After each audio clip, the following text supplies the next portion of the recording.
केवट कहता है कि हे भगवान, मैं आपकी कसम के साथ साथ आपके पिताजी का भी कसम खाता हूँ, जब तक आप पाँव नहीं धोने देंगे तब तक हम नाव में नहीं चढ़ने देंगे। आज लक्ष्मण कहता है अरे बाप रे बाप, ये तो हम तक था, अब मेरे पिताजी तक आ गया, अगर ज्यादा करेगा तो अभी मार दूंगा। केवट प्रसन्न हो गया, भैया मार भी दो, उसमें भी मेरी भलाई है।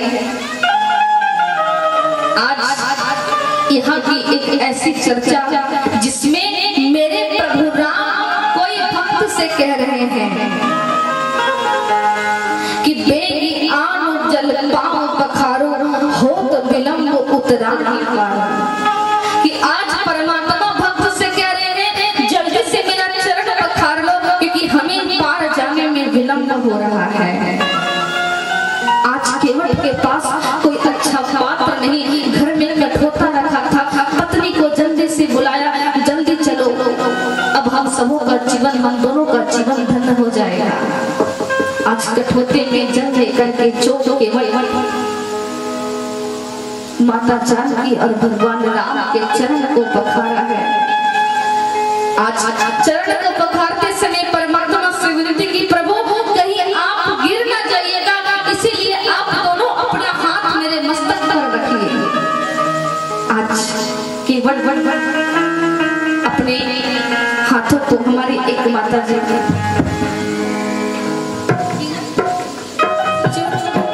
की तरफ से 51 रुपए का समर्पण जो कथारा के रहने वाली है, आप सभी लोग जोरदार ताली स्वागत करें। अच्छा, खेत की रहने वाली वह है। प्रेम से बोली भक्तवत्सल भगवान की। आज केवल अपने जीवन को तार लेता है, धन्य हो जाता है। आज पति पत्नी दोनों चरणामृत को पान किए, एक तो चरण को धोया, ऊपर से परमात्मा के हाथ को अपने मस्तक पर रखवा लिया। और इससे बड़ा भक्त और कौन हो सकता? आज राम लखन सीता दोनों केवट पर सवार, दोनों नाव पर सवार हुए हैं। केवट अपना काम करने लगा, गंगा मैया से कह रहा है, गंगा मैया जरा धीरे से बहना, क्योंकि मेरे केवट में राम लखन और मैया सीता बैठी हुई है मेरे नाव में। आज केवट राम लखन जानकी को गंगा के दूसरे घाट पर उतारते हैं।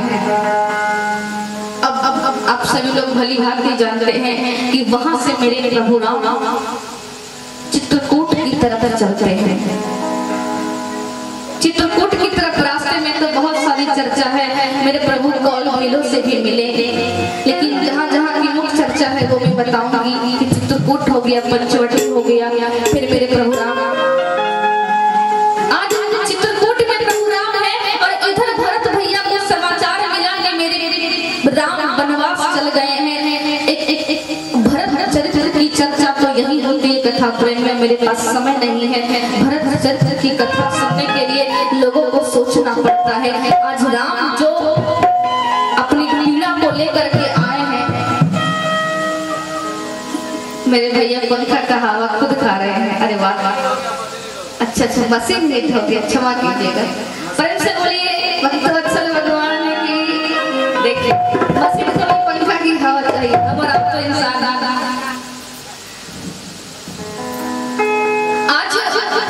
मेरे प्रभु जब वनवास गए, ये बात पता चली मेरे भरत भैया को। एक माता जी विदाई के शुभ अवसर पर हमें वस्त्र देकर के सम्मानित कर रही है। आप इनका जोरदार से स्वागत करेंगे और साथ में कुछ दक्षिणा भी है।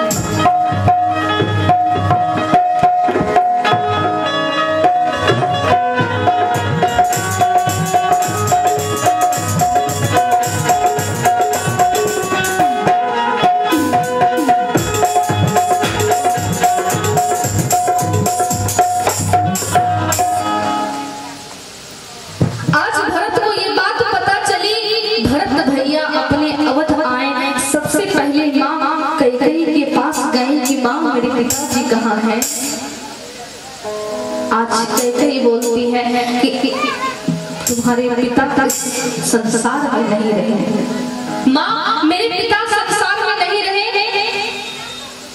आखिर क्यों माँ, क्या बात हो गई? और हाँ माँ, मैं राजमहल में घुस आया, लेकिन भैया की छवि कहीं दिखाई नहीं पड़ रही है। मेरे भैया राम कहाँ गए माँ? आज माँ कैकेयी बताते हैं कि राम वनवास गया और राम के वनवास में तुम्हारे पिता ने अपने प्राण छोड़ दिए। ये बात जैसे भरत के कानों में सुनाई पड़ी, भरत के मानो जैसे अगर एक मछली को जल से निकाल दिया जाए तो कैसे तड़पने लगता है। आज भरत का हृदय तड़प उठा। अभी तक तो कैकेयी को माँ कह रहे थे, अब कैकेयी कह करके संबोधन करने लगे। आखिर कौन सी वजह थी, क्या कारण था जिसकी वजह से आप ऐसा किए? यहाँ कैकेयी और भरत के बीच में अनेक वार्तालाप होती है। फिर भरत दौड़ करके अपनी माँ कौशल्या के पास जाते हैं। माँ हृदय से लगाते हैं, बेटा तुम आ गया। माँ ये सब क्या हो गया? माँ बेटा सब विधि का विधान है। आज भरत अब तो तेरा बेटा तेरे पास आ गया, माँ तो क्यों रो रही है? देखिए बहुत ही श्रद्धा भक्ति के साथ कि जिनके घरों में हम सबों का ठहराव है, दोनों बहन परमात्मा के चरणों में अनगिनत रुपया समर्पण की है। मैं परमात्मा से प्रार्थना करूंगी कि आप इनके घर में इतनी धन संपदा दीजिए कि कभी किसी चीज की कोई कमी ना हो। एक बात कहूँ, मैं तारीफ नहीं कर रही हूँ, मैं तारीफ नहीं कर रही हूँ। यहाँ आने के बाद हनुमान जी की ही कृपा की इनके घर में हम मेरा विशेष करके ठहराव हुआ, क्योंकि इनके पूरे परिवार और साथ में इनकी जो बहू है, बेचारी के 2 महीने के छोटे बच्चे हैं, लेकिन वो इतनी भरपूर सेवा की जिसकी मैं कोई वर्णन नहीं कर सकती। अपने हाथों से भोजन बना करके खिलाती, वहां से भोजन आता उसमें से अपने से जो भी बनाती ये प्रेम पूर्वक और हमेशा ध्यान हमेशा ख्याल के साथ। हमें कभी फील नहीं हुआ कि हम अपने घर से बाहर हैं। एक बार जोरदार ताली से स्वागत करेंगे इनके परिवार के लिए, क्योंकि अभी के समय में ऐसा परिवार बहुत कम देखने को मिलता है जो किसी भी बाहर वाले को अपना परिवार समझे। आज मैया तू क्यों रो रही है? मैया तो तेरा बेटा तेरे पास आ गया। माँ कौशल्या कहती, बेटा मैं इसलिए नहीं रो रहा हूँ, बेटा मैं इसलिए रो रहा हूँ, तुझे पता है मेरा राम जब बन गया ना बेटा तो एक वस्त्र पहन करके गया। 14 वर्ष तक वो एक ही वस्त्र में कैसे रहेगा वन में? बेटा मैं 56 प्रकार के भोजन को बनाता, लाड़ प्यार से मैं खिलाती थी, मेरा राम भर पेट नहीं खाता था, वो वन में क्या खा करके रहेगा? यही बात सोच करके मेरा हृदय तड़प रहा है। आज माँ कौशल्या और भरत के बीच में अनेक वार्तालाप हुई। भरत जी ने तय किया कि हम अपने प्रभु राम को वापस लाने के लिए जाएंगे। साथ में सारी प्रजा चल पड़ी। आज तीनों मैया पालकी में बैठ गई। मेरे भरत जी चल पड़े हैं कि जाना है। और जो ही भरत जी चल पड़े, तीनों मैया पालकी में है, सभी लोग रथ में जा रहे हैं। लेकिन भरत जी ने तय किया जब मेरे प्रभु इस रास्ते से गए होंगे तो नंगे पैर गए होंगे, पैदल गए होंगे। आज भरत भी रथ खाली चल रहा है, लेकिन भरत भैया मेरे पैदल चल रहे हैं। सभी को समाचार मिल गया कि भरत राम से मिलने आ रहे हैं अपनी चतुरंगी सेना के साथ। इधर लक्ष्मण गलत सोच लेते हैं कि एक तो पहले अपनी माँ को भड़काया, अब लगता है राम पर आक्रमण करने आया है। लक्ष्मण भी अपने तरुण से बाण और धनुष लेकर के तैयार है। आज यदि भाई भाई में झगड़ा हो जाए तो हो जाए। और इधर कौल भील भी तैयार है तीर धनुष लेकर के। आज भरत ने ये अनहोनी किया और ऊपर से युद्ध करने आ रहा है। आज भरत की भक्ति को, भरत की पीड़ा को कोई नहीं जान रहा है। मेरे भरत भैया चल पड़े, पहुंचे चित्रकूट। दिखाई पड़ा भगवान राम के पांव के निशान। जो ही पांव के निशान देखे मेरे भरत भैया चल करके नहीं जा रहे हैं, शरीर से लेटना शुरू किए। वो अपने घुटनों के बल पर, शरीर के बल पर, पीठ के बल पर चलना प्रारंभ किए। जो ही पीठ के बल पर चलना प्रारंभ किए, सबकी दृष्टि भरत पर पड़ी। सभी के धनुष और सभी के बाण अंदर हो गए। आज भरत भैया भगवान राम के कुछ समीप पहुंचे और साष्टांग दंडवत गिर गए। और यहाँ कहा जाता है कि मेरे राम जब तक आगे नहीं बढ़े जब तक लक्ष्मण बढ़ने के लिए नहीं है। क्योंकि लक्ष्मण के मन में ये भाव था कि भरत के हृदय में राम के प्रति भक्ति नहीं है, प्रेम नहीं है। तो यहाँ प्रभु राम लक्ष्मण को ये दिखाना चाहते थे कि भरत के अंदर में राम के प्रति प्यार है। आज भरत की पीड़ा को देख करके राम तो रह गए, लेकिन लक्ष्मण से नहीं रह गया। लक्ष्मण कहे कि भैया भरत आए हैं। और ऐसा कहा जाता है जो ही लक्ष्मण भाव बोलते हैं, भगवान राम अपने आसन से उठ जाते हैं। और जो ही रा बोलते हैं तो ही दौड़ जाते हैं। और जो ही ता बोलते हैं तो ही आज भगवान राम भरत को अपने हृदय से लगा लेते हैं। और कहा जाता है कि जब राम भरत से मिलने के लिए दौड़े ना, तो राम के जो पीताम्बर थे वो कहीं और गिरे, राम के जो बाण थे, धनुष थे, जो अस्त्र शस्त्र से थे वो कहीं और गिरे। आज कहा जाता है कि राम जब दौड़ पड़े तो अस्त्र शस्त्र और पीताम्बर क्यों गिर पड़ा, तो वो अस्त्र और पीताम्बर कहता है कि एक भगवान अपने भक्त से मिलना जा रहा है, और यदि मैं परमात्मा की छाती में रहता तो उनसे जब मिलन होता तो मैं दीवार का काम करता, इसीलिए मैं रास्ते में ही गिर गया। और वो धनुष कहता है कि जब एक भाई दूसरे भाई से मिलने के लिए जाए, जब परमात्मा अपने भक्त से मिलने जाए तो वहां अस्त्र और शस्त्र की कोई आवश्यकता नहीं है। कथा प्रेमियों, आज मिलन हुआ, तीनों मैया आई है, तीनों मैया से वार्तालाप हुआ। मेरी माताओं के रूप रंग को देख करके राम को पता चला कि आज मेरे पिता इस दुनिया में नहीं रहे। उस दिन राम इतना रुदन किए, दिन भर एक अन्न का जल अपने मुंह में नहीं लिए। आज मेरे राम एक पुत्र का जो फर्ज बनता है अपने पिता के लिए, उनकी सदगति के लिए, वही उनका कुछ कर्म किए। आज बार बार भरत कहते भैया आपको चलना पड़ेगा, लेकिन राम मना करते हैं। आप सभी लोग जानते होंगे कि राम के जो पादुका थे, उस पादुका को लेकर के भैया भरत अपने मस्तक पर अयोध्या धाम गए, और 14 वर्ष तक उस राज सिंहासन पर भगवान राम का चरण पादुका ही राज किया। आज सभी लोग अपने धाम वापस लौटे हैं। अब आगे की चर्चा आती है। मेरे प्रभु राम वहां से फिर आगे निकले, रास्ते में माता अनुसुईया का आश्रम था, वो वहां जाती है। माता अनुसुईया जो अत्रि मुनि की पत्नी थी, जिन्होंने अपने पतिव्रत धर्म के प्रभाव से ब्रह्मा विष्णु को 6 महीने का बालक बना दी थी। आज माता सीता को अत्रि मुनि की पत्नी अनुसुईया के द्वारा ये शिक्षा मिलती कि बेटी आपने जो किया वो बहुत ही सराहनीय वाली बात है। फिर वो आगे बढ़े, कई ऋषियों के आश्रम गए, कई मुनियों के आश्रम गए, कई दैत्यों का संहार किए। फिर वहां से मेरे प्रभु राम पंचवटी पहुंचे, जहां वो स्वयं कुटिया का निर्माण किए। आप सभी लोग जानते होंगे कि पंचवटी में शूर्पणखा रावण सीता को ले गया। उसके पहले रावण माया रचा, अपने मामा मारीच को सोने का हिरण बना करके भेजा। आप सभी लोग कथा से परिचित हैं कि सीता हिरण को देख करके मोहित हो गई।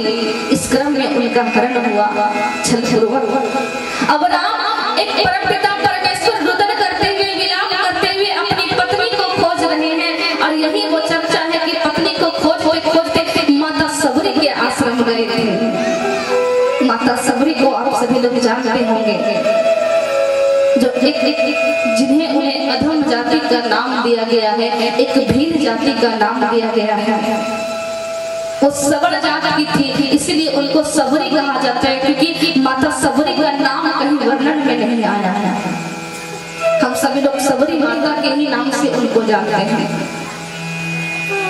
आज माँ सबरी की चर्चा आप सभी लोग भली भांति जानते हैं, लेकिन 2 मिनट के लिए सुनिएगा कि माता सबरी अपने इस जन्म में बचपन से ही राम के प्रेम में पागल क्यों थी, क्योंकि पिछले जन्म में वो एक राजा की रानी थी, एक राजा की रानी थी। और आप सभी लोग जानते हैं कि प्रयागराज में 12 साल में एक बार महाकुंभ का मेला लगता है। वो महाकुंभ का मेला था, सभी राजा महाराजा जाते हैं, सभी संत महात्मा जाते हैं। उस समय वो राजा रानी भी पहुंचे, कुंभ स्नान किए। पर जब कोई राजा रानी जाता है ना किसी भी स्थान पर, तो उसके लिए कुछ विशेष व्यवस्था होती है। राजा के लिए शिविर बनाया गया है। और आप सभी लोग जानते होंगे कि प्रयागराज में लोग स्नान तो करते हैं, लेकिन वहां जब जितने भी संत महात्मा आते सब परमात्मा का भजन करते हैं, कथा कहते हैं, एक दूसरे को कथा सुनाते हैं, जगह जगह कीर्तन होता है। और जो वो रानी थी ना, वो अपने शिविर के पर्दे को उठा करके देखी कि अरे कई स्त्रियां तो नृत्य कर रही है, कई स्त्रियां भजन गा रही है, कोई मजीरा बजा रही है, कोई ढोलक बजा रही है, कोई तबला बजा रही है, कोई हारमोनियम बजा रही है। आज उस महारानी के मन में इच्छा हुई कि जरा हम भी जाकर के उस सभा में बैठ करके भजन करें। अपने पति से इजाजत मांगी कि महाराज क्या मैं जा सकती हूँ उस सभा में। लेकिन वो एक महारानी थी। महाराज कहे कि देवी तुम एक महारानी हो, और एक महारानी अपनी आम सभा में जा करके देखिए हमारे एक माता जी, दो माता जी हमें विदाई के रूप में वस्त्र देकर के सम्मानित कर रही है। आप सभी लोग जोरदार ताली से स्वागत करेंगे इनका। मैं परमात्मा से प्रार्थना करूंगा कि अपने चरणों की भक्ति सदैव प्रदान करें। आज महाराज मना लिए कि देवी तुम एक महारानी हो और आम औरतों की सभा में जा करके तुम भजन नहीं कर सकती हो, इसीलिए आप कहीं मत जाओ। और ये बात महारानी के हृदय में खल गई कि मैं एक महारानी होकर के आम औरतों के बीच में नहीं जा सकती हूँ, परमात्मा का भजन नहीं कर सकती हूँ। अपने घर वापस आई और ये बात उनके हृदय में चुभ रहा था कि अरे ये पद प्रतिष्ठा किस काम का जो हमें परमात्मा से दूर कर दे। हमें नहीं चाहिए ये पद और प्रतिष्ठा। ये बात दिन रात वो सोची और अपना आत्महत्या कर ली। और आत्महत्या करते समय केवल एक प्रार्थना प्रभु से की कि प्रभु मेरा जन्म ऐसी अवस्था में दीजिएगा कि मैं परमात्मा का भजन दिन रात कर सकूं। मुझे ये पद प्रतिष्ठा महारानी नहीं चाहिए। आज वही देवी अपने अगले जन्म में सबर जात के यहाँ एक कन्या के रूप में जन्म ली।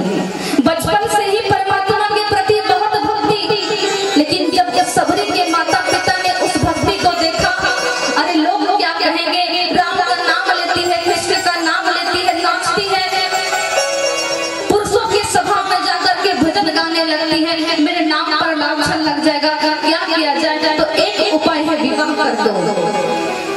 आज सबरी की 12 वर्ष की उम्र में विवाह तय कर गई। आज बारातियों की तैयारियां हुई। आज बाराती को पवाना क्या है, खिलाना क्या है, तो सारे पशु पक्षी के मांस आप सभी लोग जानते हैं। एक कमरे में सबरी के माता पिता बंद करके रखे थे। आज सबरी के बाल सवार रही है सबरी की माँ। सबरी बोल पड़ी, माँ आज ये लाड़ और प्यार, बेटा आज तेरा विवाह है। अच्छा माँ मेरा विवाह। और एक बात बताओ माँ, ये पशु पक्षी बंद कमरे में चिल्ला रहे हैं, इसको आपने क्यों बंद किया? अरे बेटा तुझे नहीं पता, जब बाराती आएंगे ना तो इसी का भोजन बना के खिलाएंगे। सबरी का हृदय कांप उठा कि मेरी विवाह, और दूसरी बात कि मेरी विवाह में इतनों की हत्या, इतना बड़ा पाप लेकर के हम जी पाएंगे? सबरी फिर से वो गलती नहीं करना चाहती थी जो अपने पिछले जन्म में की थी। सबरी अपनी माँ के हाथ को फटकार करके भागी और बंद कमरे का दरवाजा खोलते हुए गई। सारे पशु पक्षी भाग गए और सारे पशु पक्षी कहते हैं कि सबरी जिस प्रकार तूने मेरा भला किया है, हम सब आशीर्वाद देते हैं कि परमात्मा तेरा भला करेगा। आज पशु पक्षी का आशीर्वाद मिला, सबरी भाग गई। आप सभी लोग जानते हैं कि जब संतों की सेवा करने लगी, करना चाहती थी, कोई नहीं रखा क्योंकि वो कुछ छोटे जात की थी। अब क्या किया जाए, आखिर सेवा करना है, कैसे करें, कोई रखना नहीं चाहता। एक उपाय मस्तिष्क में सूझा, रात में सेवा करने लगी। जब सब कोई सो जाता तब झाड़ू लगाती, सब कोई जब सो जाता तब लकड़ी काट करके रख देती, सबके उठने से पहले पुष्प चयन करके रख देती। सभी लोग आश्चर्य कि ये सेवा करता कौन है। पता चल गया कि सबरी करती है, और ये बात पता चला मतंग नामक ऋषि को। और वो मतंग ऋषि सबरी को अपनी पुत्री के रूप में रखने लगे। और वो उन्हीं के आश्रम में सबरी जब रहने लगी, भगवत प्रेमियों धीरे धीरे समय बीता, मतंग ऋषि मृत्यु शैया पर पड़ गए। अब सबरी डरने लगी, पिताजी आपके अलावा मेरा इस दुनिया में कोई नहीं, हम कहाँ जाएंगे? आज मतंग ऋषि मृत्यु को प्राप्त करने वाले हैं, सबरी रो रही है। आज मतंग ऋषि कहते हैं कि बेटी तुम चिंता नहीं करो, मेरे अलावा इस दुनिया में तुम्हारा राम परमात्मा है। आज सबरी पूछती है कि पिताजी मेरे राम मुझे कब दर्शन देंगे। मतंग ऋषि कहते हैं कि बेटी राम तुझे अवश्य दर्शन देंगे, और यही शब्द में उनके प्राण निकल जाते हैं। आज मतंग ऋषि ये बतला गए कि राम अवश्य दर्शन देंगे, कब देंगे ये नहीं बता पाए, और सबरी उसी दिन से प्रतीक्षा में कि क्या पता कब राम मुझे दर्शन देने आ जाए।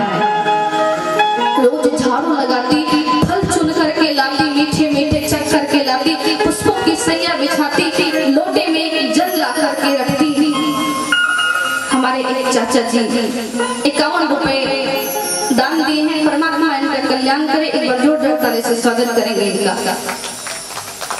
आज सबरी को सब कोई पागल घोषित कर लिया। अरे ओ बावरी, क्या एक स्त्री को दर्शन देने भगवान राम आएंगे?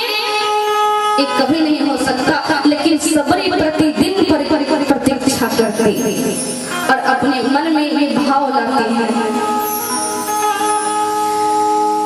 कि चित्रकूट के घाट घाट